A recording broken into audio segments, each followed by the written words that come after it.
I like to do, and this is kind of my own way of doing ear candles, is I'll get a disposable pie plate and I'll take my scissors and just stab a hole in the middle of it. And then I'll make it just big enough with the scissors that I can put the ear candle through, just so that I can fit it in Lyle's ear. This is one of the fail-safes, how I make sure that the burning ear candle does not end up burning his hair. Okay, so in addition to this, I'm going to put the end of this in Lyle's ear, and then I'm going to light the end of this ear candle on fire. Just to be safe, we're going to actually cover up his hair, except for right where we need injure him. We want to put it in. It doesn't have to go in super deep.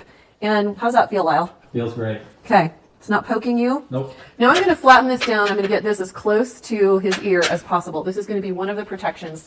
And then we're going to light this on fire. You can hear that, Lyle? Yep. So we're going to let this candle burn down a few inches, but when it starts to flop over, we're going to want to cut it off. When it burns down a little bit, we want it to burn and have a nice big flame on it because it's creating heat that is pulling earwax up and out of the ear. It's melting it, it's creating a vacuum, it's melting it, and it's pulling it actually up into the bottom part of this candle. And you're actually going to see it. We're going to actually show you the contents of Lyle's ear off. And that's what I have this pie plate for, is so that in case when I clip this off and put it in water, in case it falls off, it's going to fall off into the pie plate. Burns down this far is when most of the work is being done. That's when the heat is melting the wax in the ear and it's drawing it up more. How do you feel, Lau? When you hear some people can hear kind of like crackling sounds. Yeah, it sounds a little crackly, but it sounds more like I'm pan frying a fish or something. What do you think the crackling really is? Probably choking me down my ears. Yeah.